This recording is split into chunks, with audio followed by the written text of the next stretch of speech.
Hey, welcome back to my 18 subscribers, four of which are probably my brothers and my wife. I'm still here. Uh, we have to talk about work. This channel is going to be dedicated to all things work. I want to explore the world of work, and you might be wondering, and I think about it a lot about why work, why talk about the thing that we already spend so much time on and are ready to leave behind as we go into our weekend.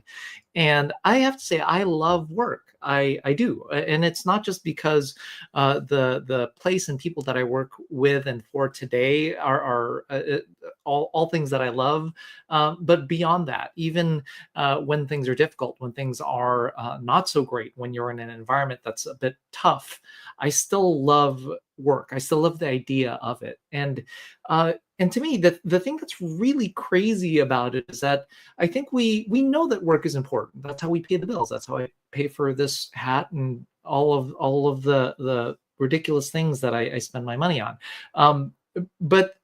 So we know that work is important. But do we really appreciate day to day how much influence it has over our lives? Um, I think we underestimate it a lot. I think that there's a lot that we can talk about if we just take a step back. If we take a step back outside of this box of work and reconsider our relationship with it, how might we change the way that we live our lives, and what options are out there for us to live our lives in a more fulfilling way, in a better way, that isn't constrained by this little box of what you do for a living and what your job title is or what your career is. There's just so much in that happens at work and with work that drives the trajectory of our lives. It defines us in a lot of ways. It defines how we feel about ourselves, how hopeful we are, how optimistic we are, even how we raise our kids. And so, why not talk about work? Um, why not explore it? Why not take a step back, a step way back, and out, and look at work for what it is, and maybe change our relationship with it in some way, and hopefully find a way to live our lives a little differently. So that I think, for me, I think if we can live our lives in a more whole way and in a more exciting way, in a more fun way, that isn't limited by our career paths or our job titles, I think we might find a way. If we can find a way to live better, I think we can find a way to work better. I don't think it's the other way around. I don't think we're limited to living a fulfilling life by the work that we happen to be doing at the moment. I think it's the other way around. Um, and so, even when things are great, I think if you're happy in your job and your career, much like myself, I think there's still a lot of value in looking at work for what it is and considering, are there ways that I limit the way that I'm living because of what I'm doing for work. And part of why I wanted to do this specifically is to wake up a dream and revive a dream that I've had for a long time, for about 30 no okay, about 18 years now. So this specific dream is about 18 years old, and I've said every year for the past 18 years that this is something that I was going to do, that I would talk about work, that I would do something to help people's work lives be a bit happier, be a bit healthier. And for the last 18 years, I think I've let work kind of slowly squash this dream and put it up on the shelf. And gradually over that 18 years, I started to believe that maybe there wasn't something here for me to do. Maybe this wasn't something that was meant for me. But true enough, it's been a dream that's been stayed with me all throughout these 18 years as I've been working and experiencing different workplaces, experiencing different companies. I think the things that I experience and the challenges, the victories, everything just comes back and reminds me that there's probably good reason why we should keep talking about work and look at it for what it is and what it could be.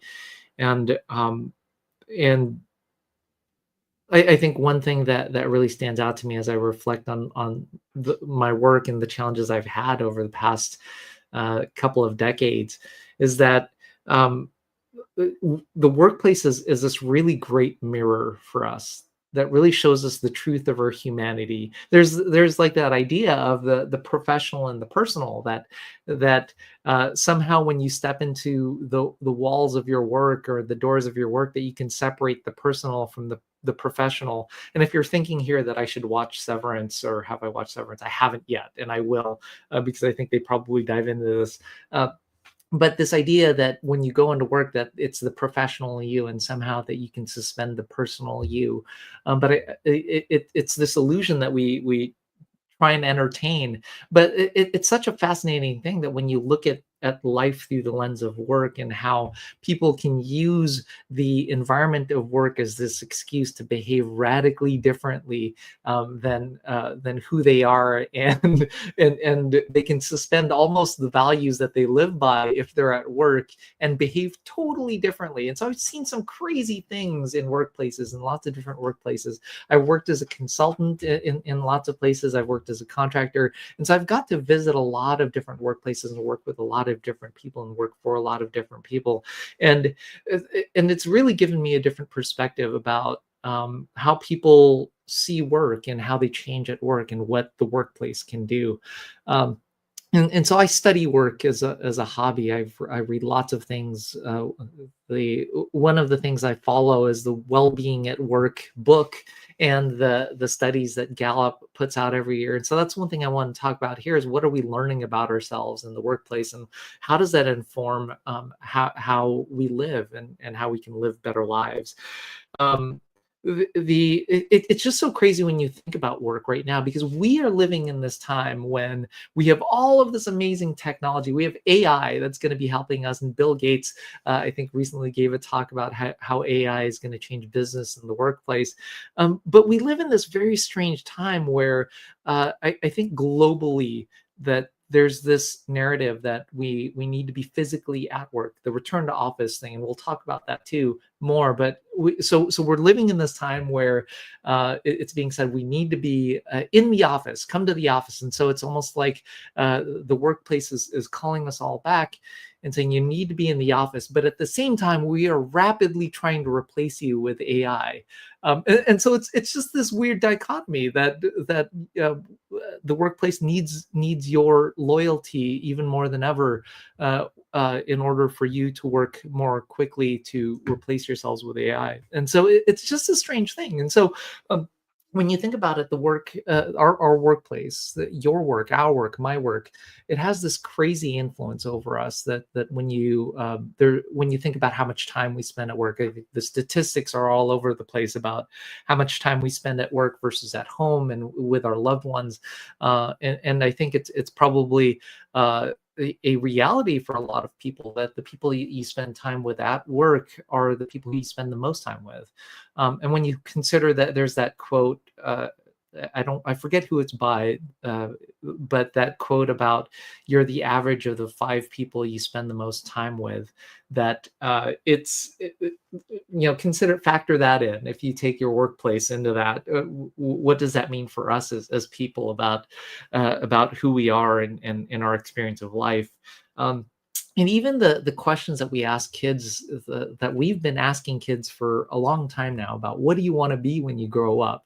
It's that question that sets this trajectory and track for our lives, that it's one of those things that dictates the pace of our lives, and almost the hopefulness that we feel throughout our childhood, into the workplace. And and when you think about that's one of the most influential and defining questions that we ask our kids, and we guide our lives with. What is it about work that really sways us so much? And I think it's obvious that when you think about it in one respect, that our work is our livelihood, and for a lot of people, our livelihood defines what we can do, with our lives. And so it's obvious in that sense. But even more than that, I think what it invites us to do when we sit in that illusion of is work the most important things about our lives, about us? When we sit in that illusion, I think we fail to see some of the questions we could be asking ourselves. We fail to see a lot of the choices we could be making in our lives to live life in a completely different way, that's fulfilling, and bring that version of us into our work, as opposed to trying to live the fullest work life and then figure out how to live an overall better life through that. So I think there's just a lot of misunderstandings that we can explore, and we can challenge about work, and how much influence it has over us. And I wonder, when we look at work, that if you look at the people that we encounter at work, and for a lot of people, you can encounter terrible leadership, terrible management, and it causes you to think and stop and think, that do we really understand ourselves as human beings as well as we think we do? And specifically, I'm thinking about the Maslow's hierarchy of needs. So, this idea that down at the bottom, we have food, shelter, and basic necessities of life, and then at the upper part of the hierarchy of needs is really where we see fulfillment being met, about purpose, at the very top.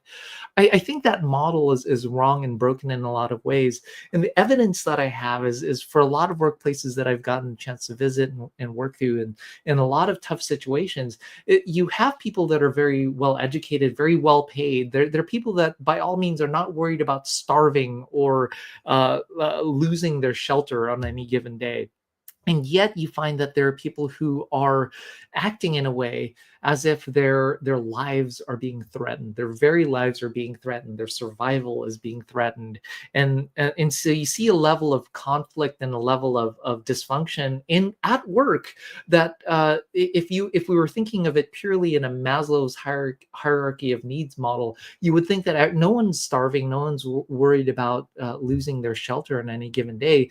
And so wouldn't we be acting at the highest levels of human fulfillment and realization, self-realization? And I think not. I think there are a lot of people's day-to-day experience of work that would say otherwise, that we have a long way to go if we're looking at humanity as if we're progressing, if we're advancing as human beings, if we're looking at it through the lens of a normal work experience. I think most people's evidence would say that we have a long way to go. And so those are the kinds of things I want to talk about and explore, about the battleground that is work sometimes, and how it affects our lives. The return to office, hybrid remote work battle, and how that advances day to day and week to week. That's one thing I want to talk about in future episodes. AI, the role of AI and artificial intelligence, and how that's going to affect work, and how we lead, how we manage. And that's going to be an exciting thing, and how that unfolds. So lots of news there to talk about. It would be great to explore tools, and the systems, tools, simple things that people use to work more effectively, work happier, work faster. I think we have a lot of tools and a lot of tricks and platforms and things that we can explore together, so that our work can be a little bit more enjoyable. I always envy those workplaces and those careers where you have very tactile tools, the painter's paintbrush, the chef's knife. I envy those scenes in shows and movies where a chef will unfold his knife set in the nicely bound leather or cloth case. And as for someone who has worked as an engineer, computer engineer, programmer for a good portion of my life and in my training, it's not so glamorous to kind of take out your keyboard and show that off, or your mouse. But that's actually not true. I have a very fancy keyboard these days. I'll share that with you one day. But exploring the tools of work, exploring the platforms and the things that make work more fulfilling and more fun in very simple ways. And not just keyboard work, not just desk work. I want to learn from what other people and doing all sorts of work that helps them. Comfortable shoes, comfortable chairs. all sorts of things.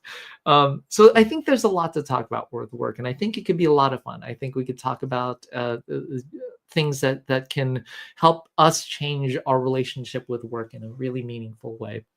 And so I'll be learning a lot through this process because there's a lot that I don't know about streaming, about doing this, and talking to you and podcasting and doing this all while I am working my full time job and also raising three kids. It's going to be a fun thing to learn and do. I want to finish off, I think, with just a quick story about how I got here and why I'm still here. And it starts off with, well, me as an engineer about 17, 18 years ago when I was last working as an engineer full time. So I'm going to try and switch to, if I do this correctly. There you are. So the story mode. I started this journey with Man versus Work. I was inspired a long time ago when I was working as an engineer, and I remember specifically working late one night. And it was the holidays, working as a programmer in a QA lab, a testing lab for a company up in Silicon Valley. And I remember late one night, staying up late, thinking about keeping these servers up that any amount of downtime would be devastating for one of our big customers at the time. And our customer was a telecom company, and any amount of downtime was devastating for them. And I remember thinking specifically about all of these engineers who were working that holiday, working that Christmas night, away from their families, away from their kids, and what we sacrifice for our clients and for our customers. And I remember thinking about if there was any amount of downtime, what the impact our client would be. And aside from maybe the millions of dollars and things like that are given, I think for their clients and customers, the downtime would have meant their customers not being able to send picture messages or make phone calls during the holidays. And I thought about that, and I thought, man, it's amazing how much that experience is worth to a company and what they're willing to sacrifice in terms of their workers' experience and things like that. Okay, sacrifice is a little dramatic because it's not like you're not getting paid to be there, but just that idea that you have people who are sacrificing this time with their families and to do this work, that it's not like surgery. You're not on an operating table or anything like that. And so but just that level of sacrifice that someone can experience. And I remember thinking about that, and at the same time I remember watching, I was inspired by Bear Grylls, one of his first, I guess is maybe his first or second big show, but Bear Grylls, the survival celebrity, a survival expert. And I remember watching Man versus Wild, and I was watching that while I was working late one night, as they have, those Discovery Channel marathons. And I remember watching Bear Grylls, and he was in some forest, somewhere, a rainforest, and it was torrential rain and thunder and lightning. And I remember watching him struggle to start a fire, and he was using all of his many techniques to start a fire. And I remember him saying one very specific thing about survival. And I remember him saying that sometimes when it comes to survival, it's not about the kind of fancy, amazing techniques and skills. Sometimes it's as simple as starting a fire. Sometimes it's just that little bit of a flame or fire is enough to give you hope. And when it comes to survival, sometimes hope is the critical thing, that whatever you can do to maintain your hope, to maintain your spirits, that's one of the biggest keys to survival. And I remember thinking about that with the context of me sitting here, in front of a laptop and a computer, that I probably would never find myself in a rainforest at any point in my life trying to survive, at least hopefully not. And thinking about that maybe this idea of modern day survival for the average person isn't surviving the wild in terms of a forest or a jungle or a desert. Maybe it's surviving the workplace. And so I thought about that, and maybe survival in the modern day is surviving is hope surviving the workplace. And so I've thought about that. I've thought about that for the last 20 years, about how the workplace for a lot of people is a place where hope can go to die a very slow death, and it's something that's almost invisible to us, and something that happens automatically and in a way that we don't even realize day to day. Um, and maybe we see it today. We see it maybe in the way that younger generations are less and less hopeful about their prospects at work. And so that's just a quick story about this man versus work journey. Oh, yeah. Hence man versus work instead of man versus wild. So I registered this domain, I guess, about 18 years ago, and have sat on it since, and thought about it as I've gone in and out of work, about how one day I'm going to bring up this dream and do something with it, and we will get to talk about work. Um, and yeah, and that's it. So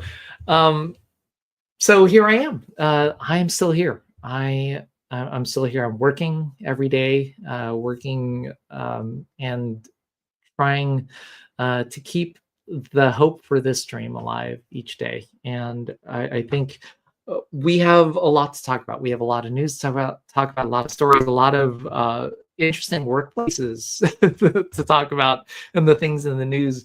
So I'm looking forward to this journey. I'm excited to explore things, to learn new things about this, about work together, about your work, about the different workplaces that we can explore, and tools and things we can get really nerdy about. So welcome. I hope you stay with me. I hope maybe at some point you'll join me here in conference room 404, and maybe we can talk about your work and the things that you've learned and experienced. So I would love to continue this journey with you. I will be getting ready for next week's episode. Lots of stories to catch up on, and we will catch up then. So I hope you have a good work week. Get back to work, get back to life. Talk to you then.